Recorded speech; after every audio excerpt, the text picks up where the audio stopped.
Thank you. Thank you, Vanessa. Thank you, everyone. Wow. What a greeting and what a turnout. Thank you for all coming. Can you hear me now? Here we go. Oh, there we go. Okay. Well, thank you all for coming. How many of you, do I have any Schultz Museum members in the house tonight? Okay, good. And now, who here that's not related to me came the furthest? Dubuque? Anywhere further? Cedar Rapids? Des Moines? All right, so Des Moines is the furthest? Where's my Des Moines person at? Des Moines, I have a special present for you. If you'll pass that back. Thank you for coming. Thank you very much. Yeah. My parents are also here. I grew up in Lincoln, Nebraska, and my parents still live there, so they came over too. So, yeah. So, like I said, I'm Benjamin Clark. I'm here to talk about the life and art of Charles Schulz, and his story is incredible, and I'm so excited to share it with you tonight. And of course, like I said, I come from the Charles M. Schulz Museum. This is what it looks like. It's beautiful in Santa Rosa, California, which is not close. There we go. So, okay, so where is that? Here we go. We're here. It's over here. So if you go into San Francisco, you just hop on the 101, come north to Santa Rosa, and that's where we are. We're in the heart of wine country, so if you're planning a wine country trip, pencil in a stop at the Schultz Museum and come see us too. Okay. Now I can tell the Chamber of Commerce I did that. Let's get started where it really begins, with Charles and Dina Schultz. Not Charles, Carl and Dina Schultz. Carl and Dina, this lovely couple here, this is their wedding photo in May 1920. And Carl and Dina met in Minneapolis. She was a waitress at a cafe, and he had a bad stomach and did not cook for himself. And he came in every day and ate cream of wheat. And she kind of went, who is this guy? What is wrong with him? And anyway, that's how they met. And young Charles Schulz really looked a lot like his dad. So here's young Charles Schulz here, about a year old. And Charles Schulz was an only child, but he was raised with especially his mom's side of the family was enormous. He had lots and lots of cousins and uncles and aunts and all these other relatives. And those older cousins, we all know what older cousins can be like. As this photograph here shows, young Charles Schulz with his cousin holding the football for him to kick. Now, Charles Schulz poured his entire life into the comic strip Peanuts. It is him. He often would say things like, if you want to know who I am, just read the strip. There are times when, as the curator of the Schultz Museum, dedicated to this one man, I spend a lot of time thinking about, what would he think about this? What did he do about that? I sometimes will stray off and think, boy, I wish he would have kept a diary. That would have been handy. And then I think, oh, he did. It's called Peanuts, and he published it every single day. So this is a great quote from Sparky. If you read the strip, you would know me. Everything I am goes into the strip, all of my fears, my anxieties, and my joys. Sometimes it gets a little embarrassing to realize that every day 100 million people read about the dumb things I did as a kid. Here's young Sparky. He's here on his tricycle. He did spend about a little over a year living in Needles, California, which fans of the strip will recognize. And they lived there just kind of briefly. I'm sorry. I realized I forgot to start my clock. was during the Depression, and his uncles had started a barber shop in Needles, and his dad was a barber, so he went to join his brothers-in-law to go start the barber shop and do that. They didn't like Needles very much. I don't know if you know about Needles, but it's depicted pretty accurately in the comic strip Peanuts. There's not much there except sand and cactus, and you can imagine during the Great Depression it was probably even worse. So that's how that was. So young Schultz grew up. He says, I grew up with only one real career desire in life, and that was to someday draw my own comic strip.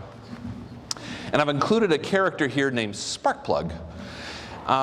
It's kind of an esoteric piece of trivia, but Charles Schultz was never called Charles Schultz by anybody that knew him. He was called Sparky. So anybody that knew him, that's what they called him his entire life. When he was just a few days old, one of his uncles came in and looked at this blanket-swaddled baby and said, we're going to call him Sparky. And they did. And they're named after a comic strip character.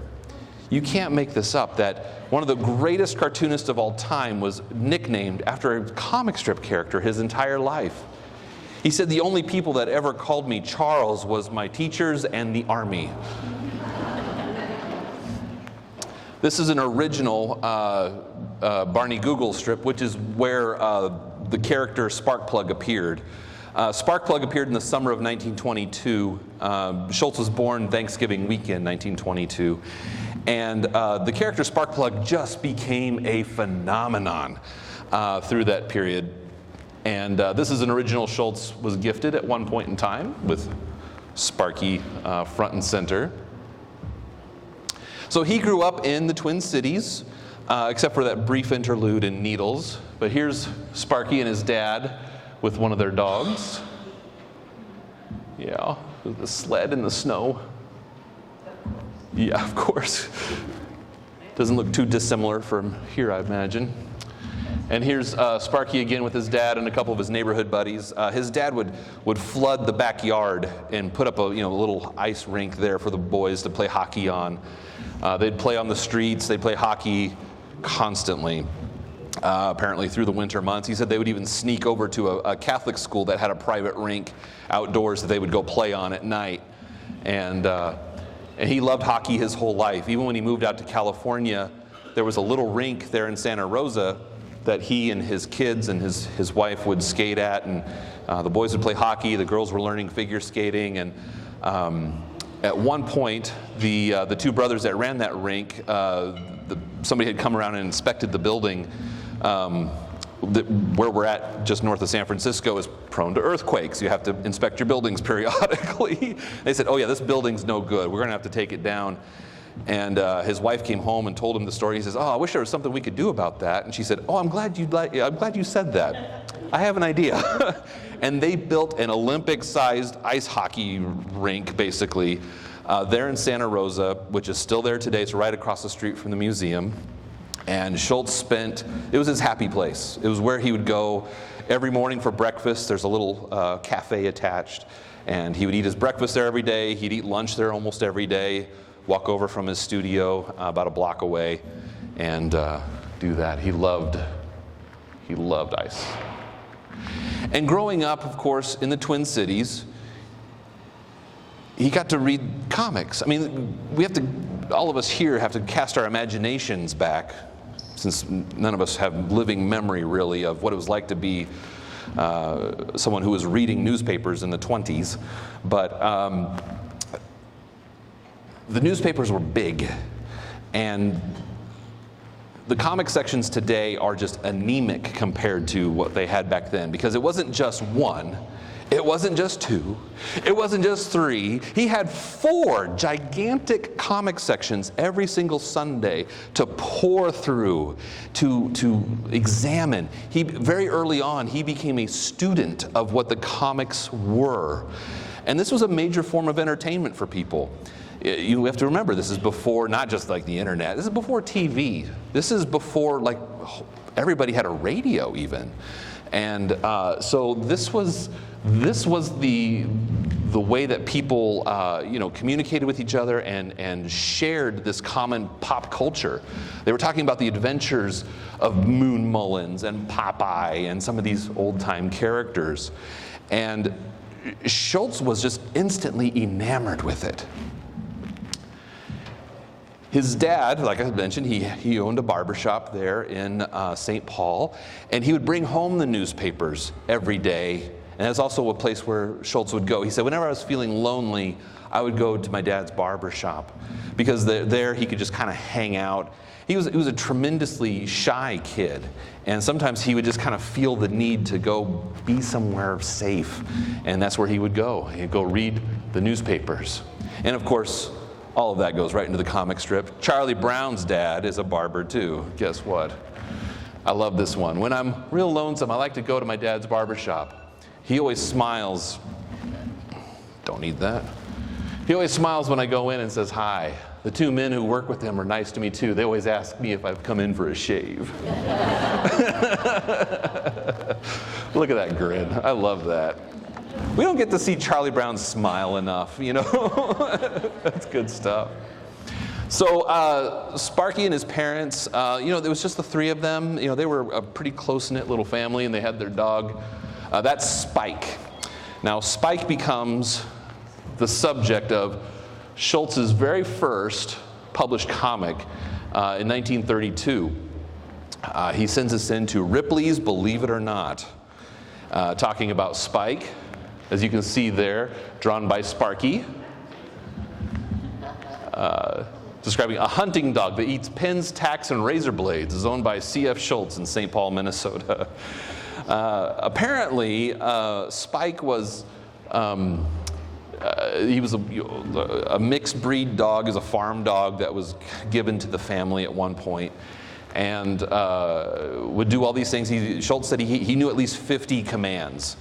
The one that really sticks in my mind is his mom could tell Spike, she's in the kitchen, fixing dinner, she could tell Spike, go get a potato from the cellar, and he would bring up a potato from the cellar. I'm really impressed by that. My dog cannot do that. So Sparky, I think that last was 1934, actually. I think I said 32. So he's about 12. He's entering his teen years, and like I said, he's been studying the comics. He is telling his parents from the age of 6, I want to grow up and be a comic strip artist. And the thing is he has a talent. He has a natural talent for drawing. He had these older cousins I had mentioned. He saw one of his older cousins had drawn some cowboys on a notebook cover. And he saw that, and he's a few years younger than him. He goes, I could do that. And he did. He started drawing, the Disney characters and things at the time on his notebooks at school, and the kids all in his classes wanted him to draw for them too. And his parents, his dad's a barber, his mom's a homemaker. They both have 4th grade educations. That's all they had. They see this young boy who's shy, who they love, they adore. They don't really know how to support him, though, in his dream. And one day, his mom sees one of these Draw Me ads. And she goes, you know what, maybe that's what he needs. And they send away for the correspondence course at Art Instruction Incorporated. Sparky said, I used to draw all the time, but I was afraid to go to art school because I didn't think I was good. So when I was about 16, I answered an advertisement for a 2-year correspondence course in cartooning. I'd do the lessons at home, mail them into the school, and then get a letter of criticism sent to me later. What he doesn't say is how far away that school was. That was it. It's just across the river, Sparky. He couldn't do it. He would, at that time, he did not, it was not in his makeup to be able to go into a class, to actually sit down, draw with other talented people who are going to be there drawing too, be compared and be criticized. He just couldn't have done that. He did have some teachers, though, that recognized his ability. And his high school, he actually took a couple courses in illustration.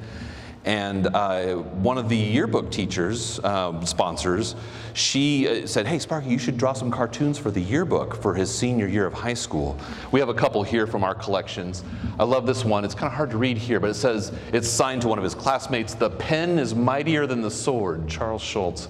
And he has a guy with his fencing gear and a pen there. I love that one. So Sparky worked hard on some cartoons to be published in his senior year yearbook, and you don't see those pictures up here because guess what happened? They didn't publish them. And he carried that disappointment forever. Anytime a school wrote to him later in life and said, "Can we please use Snoopy and Charlie Brown on our yearbooks?" he'd say yes.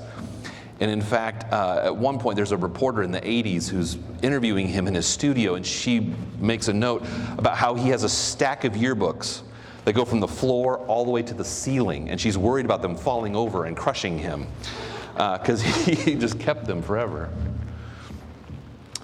So this is the last photo of Sparky with his parents. Unfortunately, by the time this photo was taken, his mother is actually already ill with cancer. She had cancer and would eventually become bedridden and pass away. Sparky graduated high school in 1940. So by the end of 1942, you can probably guess what happened.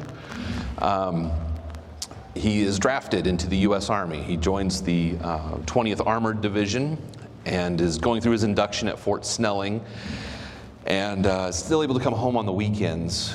And he gets his orders. He's going to be shipped out to Fort Campbell for basic training, and he comes in to say goodbye to his mother, and she says, "Sparky, we should say goodbye to each other. I think it's the last time we're going to see each other." And by the time he gets to Fort Snelling, she passes away. And he goes home for 3 days to bury his mother, goes right back, gets on a train, and off to war. It's the first time he has been away from his parents. It is the first time he's been anywhere by himself, and he's in the infantry. So here's Sparky and his dad on a visit.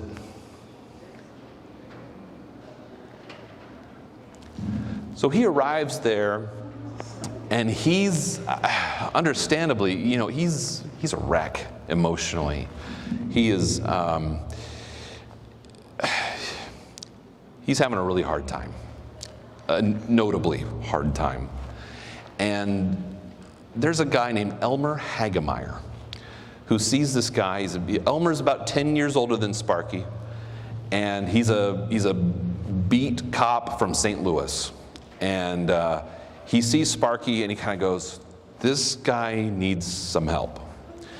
And he basically just, Sparky would later describe, he said he big brothered me. He kind of took him under his wing and just looked after him through that whole process. And they became lifelong friends. Elmer Hagemeyer was married. His wife, Margaret, was back in St. Louis. And so he wrote to her constantly. And after a bit, we begin to see some wonderful little cartoons appearing in the corners, all by Sparky. And Elmer would take him home to St. Louis on furloughs and things. So Sparky got to know the whole Hagemeyer clan and became close with all of them. And he would write to Margaret as well. Here's Sparky here. Here's Elmer, Margaret. I think they're at the Hotel Chase in St. Louis, if people are familiar with that. It's one of the big old grand hotels that was there at the time. So here's Elmer, writing a letter home. And this is Sparky's sketchbook that he carried through the whole war. And it's a pretty remarkable thing. It's a little hard to read here, but it says "As We Were" by Sparky and a couple cartoon portraits. And we get these realistic sketches, because remember, he's gone through a 2-year correspondence course in art. So he can now sketch very realistically, and he's also still just fascinated by drawing cartoons. So he's still drawing these funny little soldier cartoons. Like this one, "An Honor and a Privilege." Pulling guard duty in the rain. He was at Fort Campbell for quite a long time. Here we have one of his wonderful sketches of a half-track. This is probably the half-track he commanded. He was actually a light machine gun squad leader, so he's in charge of 12 guys on a half track in the 20th Armored Division. And here they are, somewhere in the woods of Kentucky or maybe northern Tennessee. What's wonderful is Sparky would date a lot of these sketches. And I sat down one time and I said, well, what's the dates? Let's check these dates. They're all Sundays. I was like, oh, he's drawing on Sundays. Like, he better get used to that. And but it's also like, it's when he had time. He finally had 5 minutes to sit down and sketch. So eventually, the 20th Armored Division is sent to Europe. It is February of 1945, so it's already after D-Day. They land, and they are at they're posted at a chateau there called the Chateau. What's it called? Du Malvoisin. It means the house of the bad neighbor. And they're there for like 6 weeks, waiting for all their equipment. This is an armored division, so they're waiting for tanks and half tracks and supply trucks and all this heavy equipment to show up. And then, so they're there for about 6 weeks. So it's getting to be March into April 1945. For those of you who are familiar with World War II timelines. So they're off to the races, headed toward Berlin. And then they cross into Germany here at Bonn, and then they're told, no, Munich. You guys need to be in Munich. So as sharply as you can turn a armored division, they start heading toward Munich. And just here, before crossing the Danube, is where the Germans have blown up the bridges, and they're in this giant, miles wide, deep traffic jam. And Sparky said, we were outside some sort of military installation that the Germans had there, and suddenly they began to see people coming out of this place. It was very disruptive. Chaos is happening. It's like, what is going on? And they figure out they are at Dachau concentration camp. And so Sparky was there for the liberation of Dachau. He never went into the camp. His group, they're putting up, temporary bridges, and they're told, keep going, keep going, keep going. So his group kept going. They go into Munich, where they reach their target. They blow up a giant arms depot, cross over into Salzburg, into Austria, in time for VE Day. So he's only in Europe during the fighting part of the war for just like 8-10 weeks, not very long. And but he did experience quite a lot in that period of time, and it stayed with him his whole life, of course.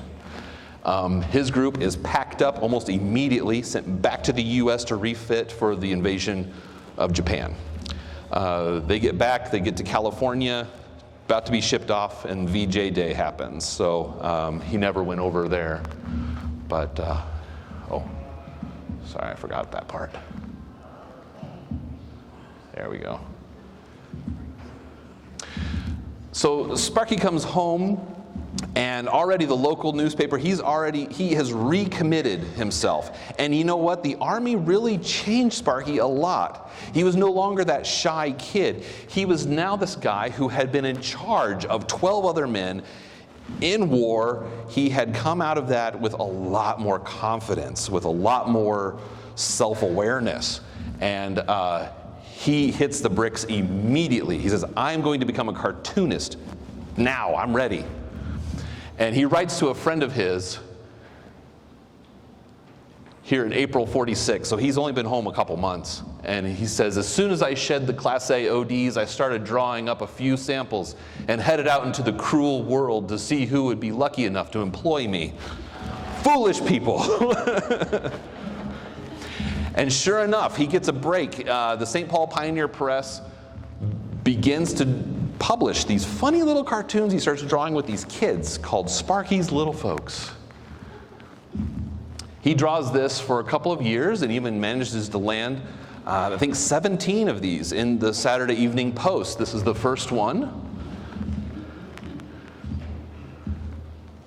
I mean, it doesn't quite look like peanuts, but it's in there, isn't it? We can see that DNA is starting to form. We begin to see this funny little dog show up. That's a later one from 1949. Here's another one with that funny little dog. And the kids' heads are getting really big. And the humor is there too, of course. Everybody hang on real tight in case he starts with a sudden jerk. I love that. And in June 1950, he finally meets up with the UFS. And there it is. The very first comic of Peanuts. This is in the Chicago Tribune. It only started in 7 newspapers.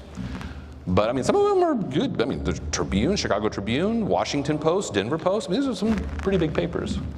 Well, here comes good old Charlie Brown. Yes, good old Charlie Brown. Yes, sir. Good old Charlie Brown. How I hate him.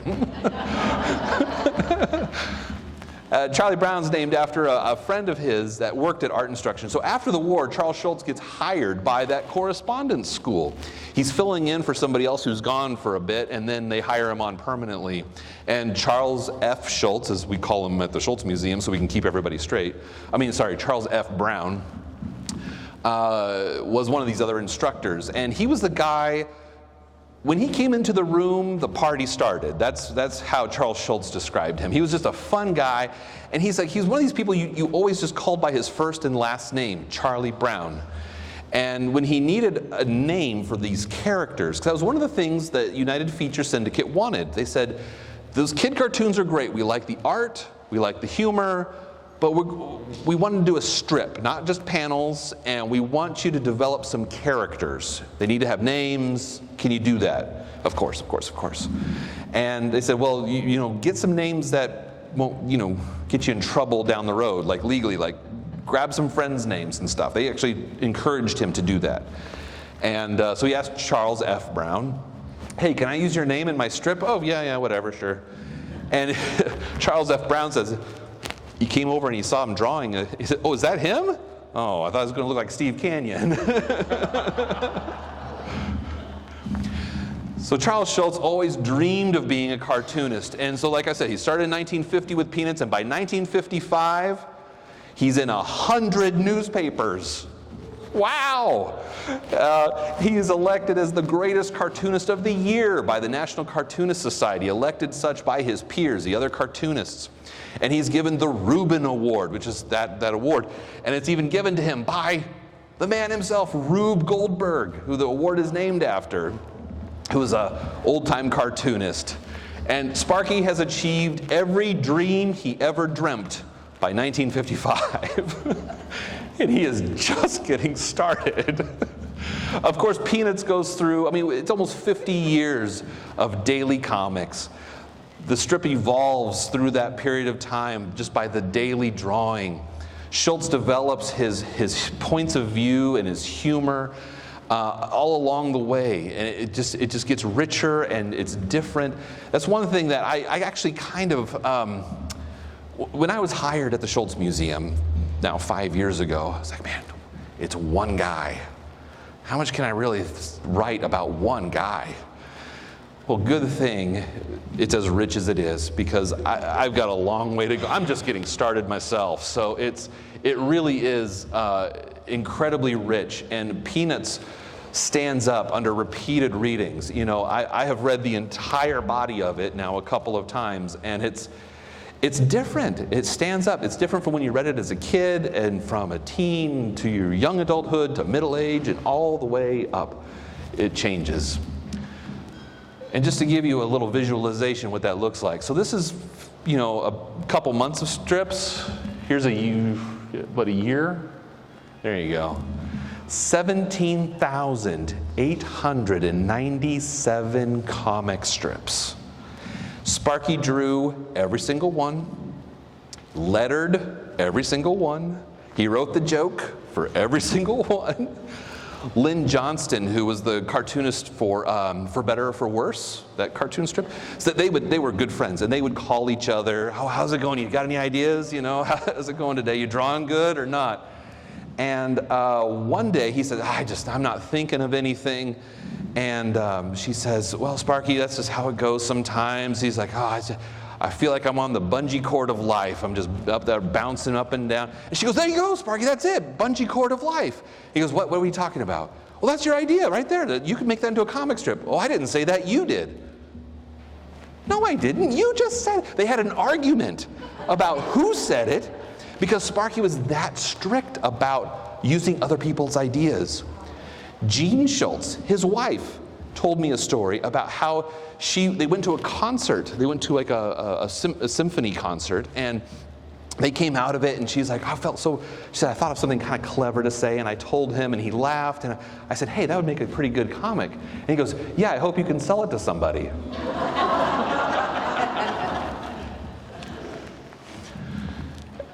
Charles Schultz loved cartooning. He was dedicated to it. Reporters asked him his whole career, and he got increasingly annoyed with the question.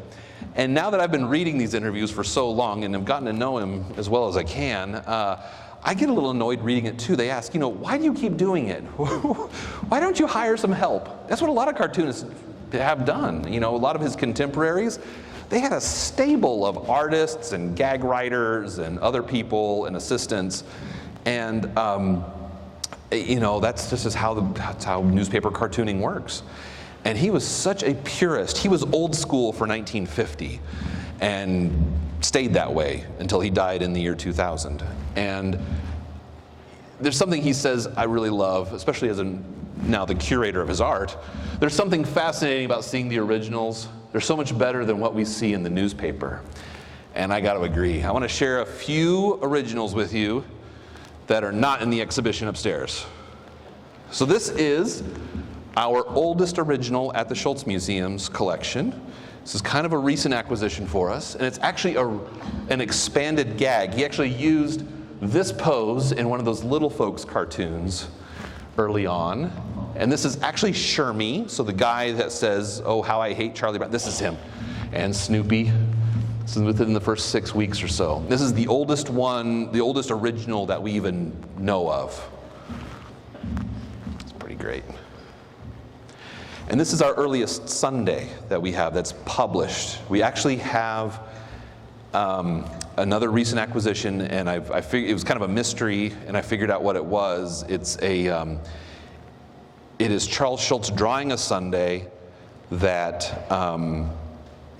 he sent to the syndicate to prove he could draw Sundays. They never published it, and they just kind of put it in a file and went, okay, go ahead, kid.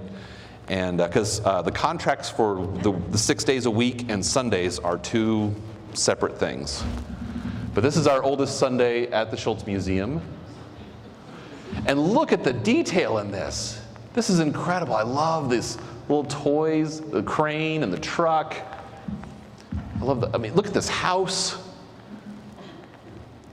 Schultz would say, when he drew like the side of Snoopy's doghouse, he used a dip pen his whole career. So he's dipping that pen in the inkwell and drawing with that. He says, I think wood when I draw wood, to get that little bit of dribble to come down, that line just to move a little bit down and look like wood. And you know what? It does.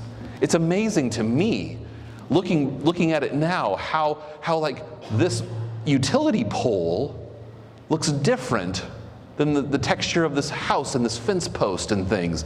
It's like, how do you do that? That's incredible. And we can see that when we look at our original art. It's incredible to see these things up close. One of my favorites.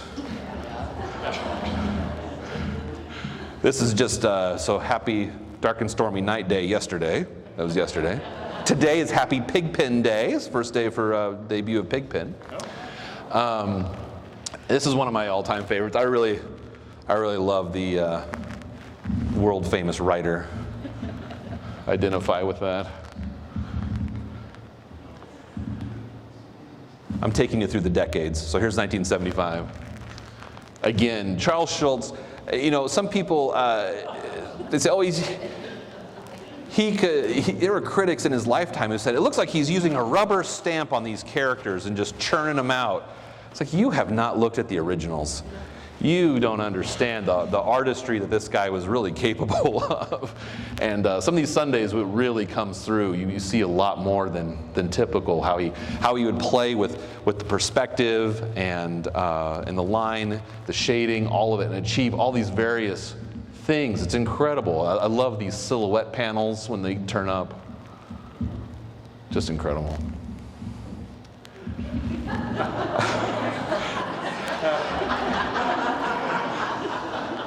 I laughed out loud at my desk reading this.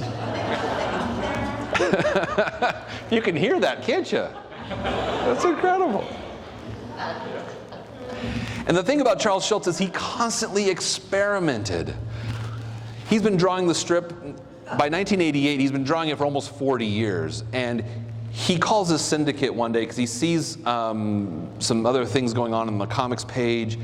And by contract, he was required to do 4 panels, 4 equal panels from 1950 until Leap Day 1988.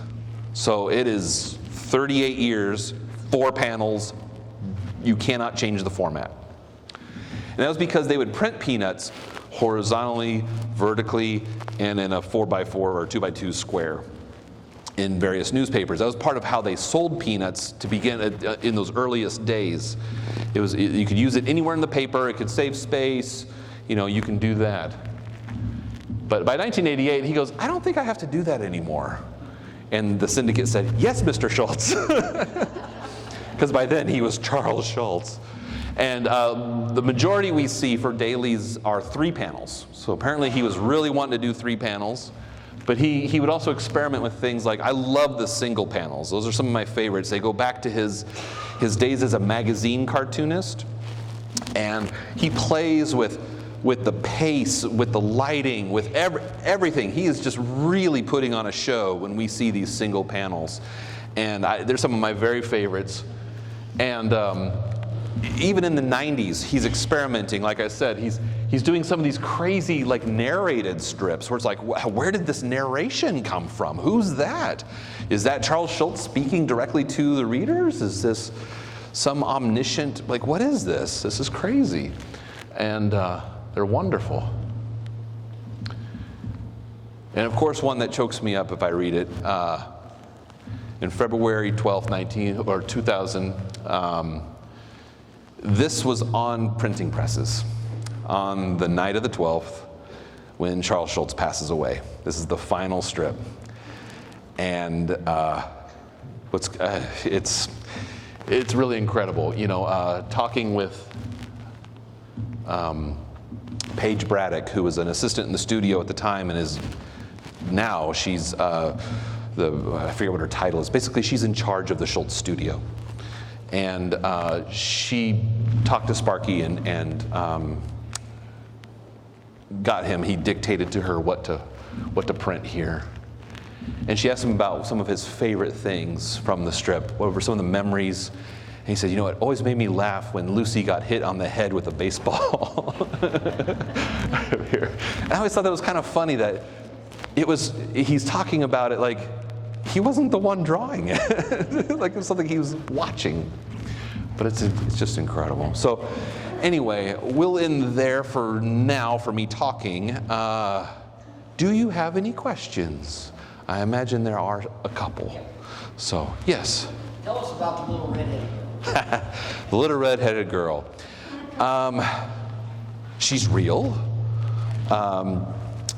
There was a woman who worked in the accounting department at Art Instruction in Minneapolis, where he worked, and her name was Dina, and she had red hair, and he finally got the courage up and asked her out, and they went out several times, and he even went to New York, sold peanuts, came back and said, "Will you marry me?" She said, "No." I've been seeing somebody else. I think I'm going to marry him. And she did. She was a real person, and they did, stay in touch over the years. And she was kind of surprised to learn that she was the little red-haired girl in Peanuts. She didn't think she was. she thought the little redheaded girl as a character was just kind of an, amalgamation of people and fiction, but she did notice that a few strips were awfully autobiographical.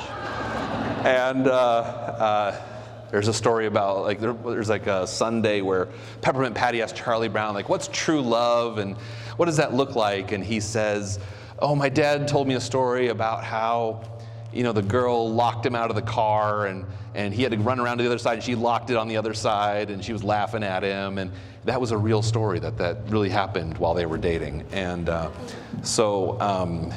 anyway, yeah, he carried that the rest of his life. And I've got to meet Donna's children, and it's a fantastic, legacy. So, yeah. Yes? What years did he work at that institute? What years did he work at art instruction? He was there 46 to 53-ish, 4-ish. So by the time Peanuts is really starting to take off, he's not really working there anymore. He did keep a studio there, so they let him kind of rent out a studio space there. So he was still kind of there, but not really working for them. And by that time, he had 3, 4 kids, so studio space away from home was good. Yeah. Okay, lots. Yes, in the back. Can you talk about the process from the time he writes the script till it gets into the paper? Can you talk about any of all the stuff that you want to color to? What's that process? Sure. So the daily strips in his lifetime were not colored, generally speaking. There's a couple anomalies, but we don't have to talk about that. So Schultz would doodle on whatever was handy. He wasn't really particular about his materials in some ways. We have a lot of like legal pads where that's what he was sketching on, just whatever. And he talks about how he would kind of look for a funny picture. He said that a lot. Cartooning is just drawing funny pictures. And so he would draw poses and things that would make him laugh. And then he'd try to build a comic strip around it. And maybe even a whole storyline that would go for several days would just kind of come out. And so he would create the comics. He would sit down at his studio, draw. He drew every single day. He was very businesslike about it. He would come in, usually about 9 a.m., sit down, draw for a bit, answer mail, do whatever business he had to do, maybe go back to the drawing board in the afternoon, do some inking. And he would pencil. He'd start with, we actually drew, like, imagine a daily. That's the easiest. He'd pencil in like heads. So we see the heads, just so he could kind of get the right proportions in and leave enough room. And then he would scratchy, messy, just jot in the dialogue. And his first professional comics job was lettering. And he did it for a Catholic organization in the Twin Cities that was publishing kind of like these comics that were like Lives of the Saints kind of stuff and Aesop's Fables, and they were free and they gave them out in like Catholic schools and stuff. So he lettered those. So he always took a lot of pride in his lettering, and so he would work through that, and then he would ink, and it's pretty direct. It's like the loosest doodles and then straight to ink. He would do a week in a week. He usually worked 6 to 8 weeks ahead of schedule. He liked to build a nice buffer as he could.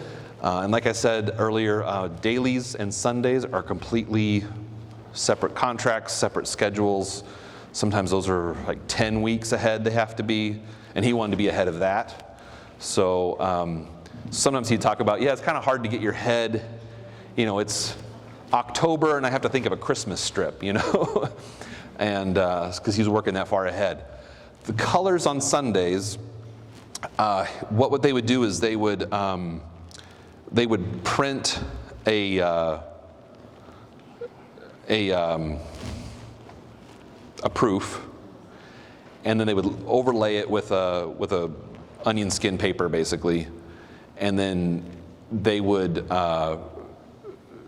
He would write in like the codes, the number, like the D24, that kind of thing. And then for a time, one of the assistants would go in and color in just to make sure everything's right. But he was the one that directed all the color.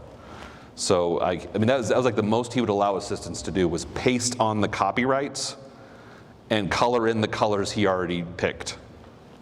That was it. For 17,897 comic strips. Gotta say that again. Yes, over here in the end. His shirt, Charlie Brown's shirt, the Zig Zag. Yeah. I got a question about the Zig Zag on the shirt. I know Jane Schultz has it on the back of her yellow truck. I mean, and I was in a comic the other day on somebody's cereal bowl eating. Oh, yeah. The other cartoonist create. Was there anything special? It is, yes. So the Zig, that's probably in Zits. Jeremy eats out of the yellow zigzag bowl like every week. Yeah, Jerry Scott draws that. Yeah, and it is a Charlie Brown reference. The significance of that was just, in the first, so Charlie Brown gets his zigzag by December of 1950. So the strip starts in October. By December, he's got his zigzag.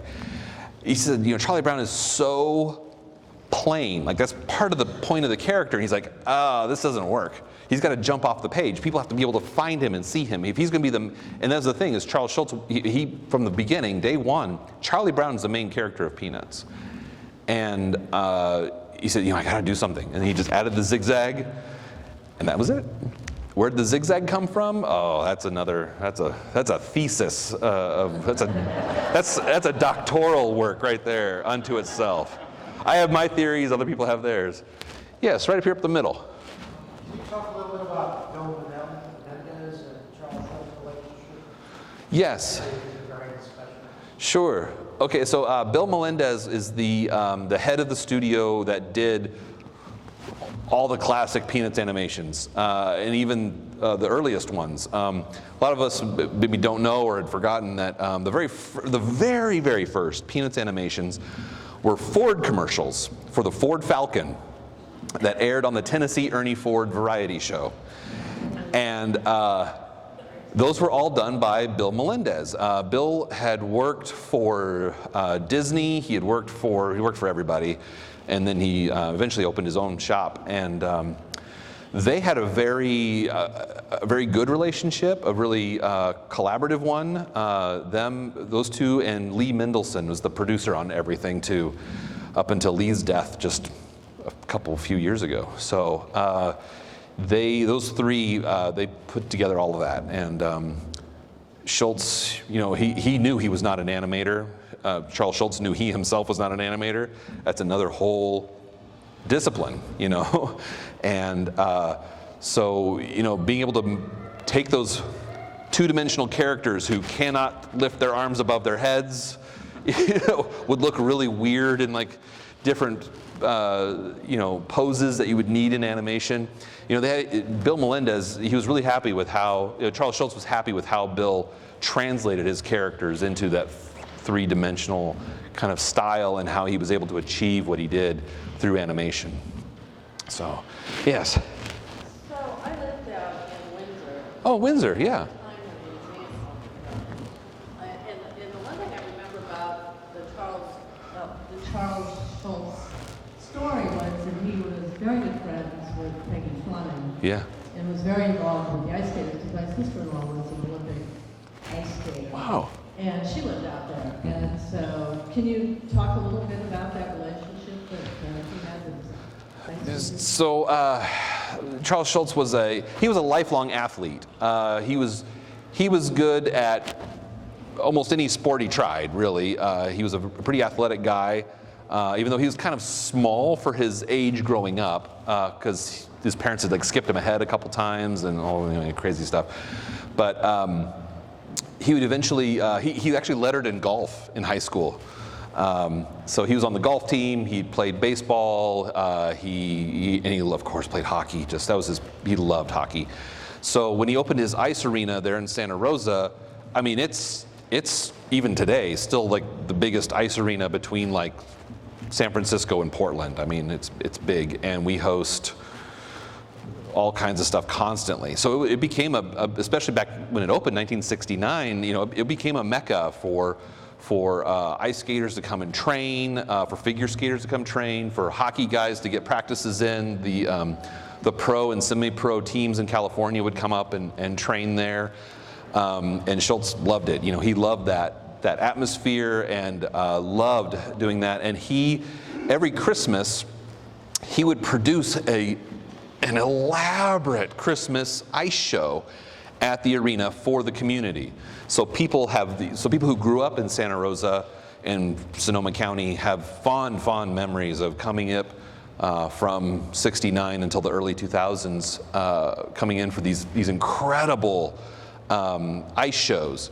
I mean, he hired the guys who built some of the optical illusion stuff for like David Copperfield, to come in and build props and magic tricks to happen during these shows. I mean, they're incredible. And one of my very favorites is he had a giant Christmas tree that they would kind of like, they'd pull a thing and all of a sudden it would just decorate itself. And I was like, I want that. But anyway, that was you know, it was just incredible. And he had a very warm relationship with like Peggy Fleming. Oh gosh, I mean, somebody was just there. What's his name? I'm drawing a blank. But a name you would recognize if I could remember it. It's gone. Was just there doing a big ice show, cancer fundraiser thing and stuff. So I mean, yeah, it's Scott Hamilton. Thank you. So, yes. First of all, thank you for your wonderful presentation and for your background. I'm curious as if you have any anecdotes about the Red Baron. The Red Baron. Ooh, the nefarious Red Baron. No. Let's see. So where the Red Baron and the World War I Flying Ace came from, I can tell you that. So Schultz had 5 kids, and girl, boy, boy, girl, girl in age. And when younger boy, Craig, this was in it's like almost like 1965-ish. He's building the little plastic model kits of the World War I airplanes and stuff, and he takes it into his studio to show his dad, and oh, that's cool. And Sparky had some kind of reference book about the World War I, and so they pull it out and they're looking at it, and he sees the name, the Sopwith Camel, and he goes, that's funny.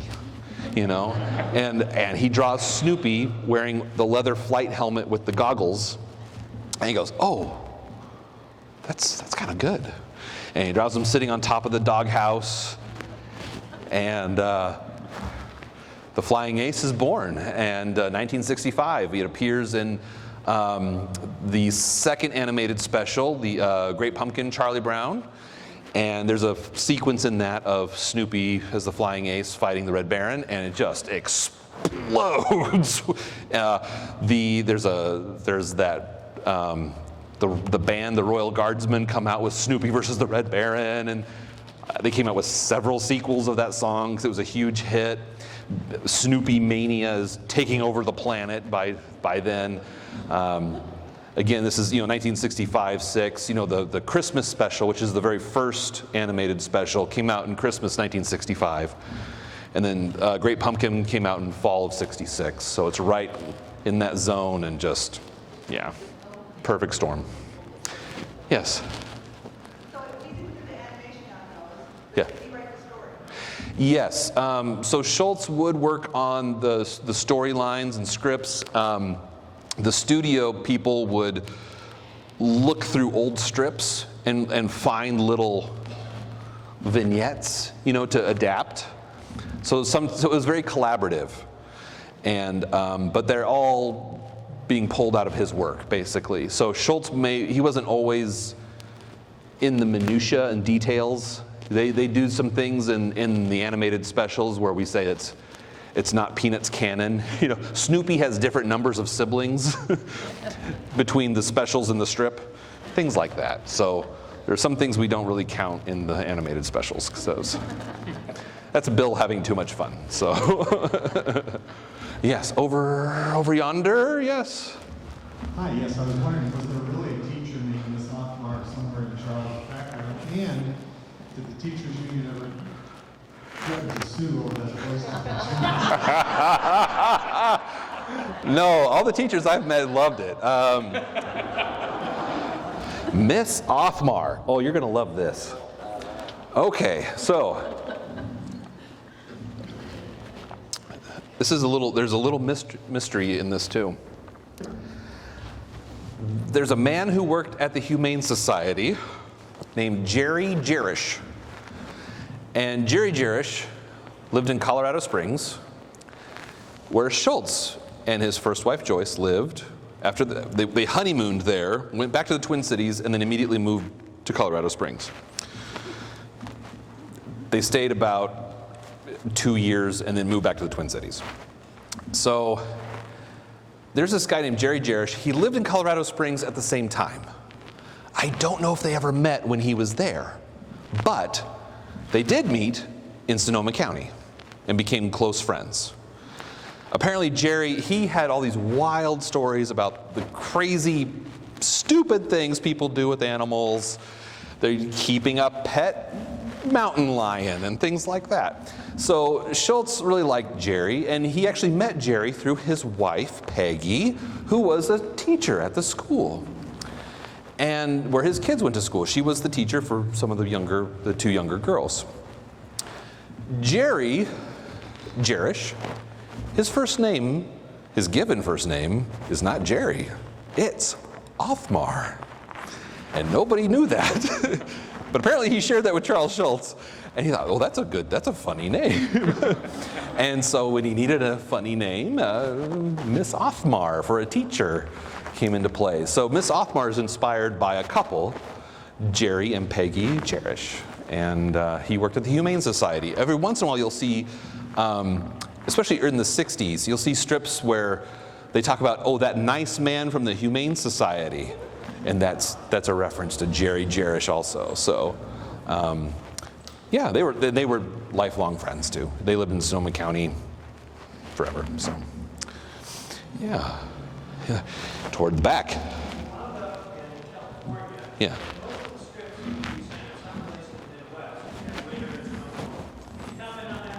Yeah.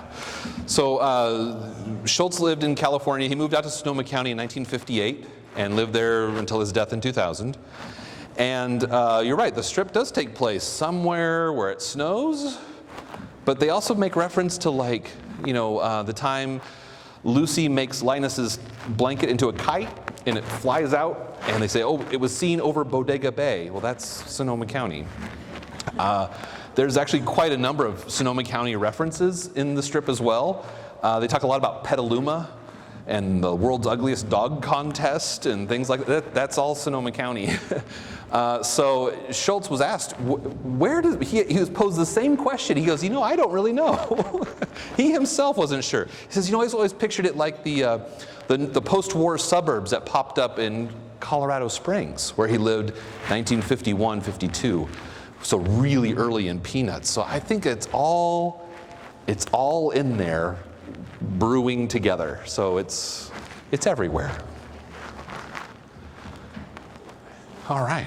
Oh, we're doing great. Yes, Jeff. Can you talk about this great book written by Benjamin L. Thank you for asking. I didn't even pay him to do that. That was perfect. If I have not answered your question, it turns out there's a great book out there called Charles M. Schultz, His Life in 100 Objects. It's an object-based biography that I got to write a couple like this last year. And it's up for an Eisner Award, hooray! So I get to go to Comic-Con next week in San Diego and find out if I won an award or not, so that'll be great. And then for you hardcore Peanuts people, I co-wrote this book with Nat Gertler, who writes a lot about Peanuts for a long time and has been around. So anyway, maybe that's a good place to end, huh? Yeah. Okay. Thank you. Thank you very much.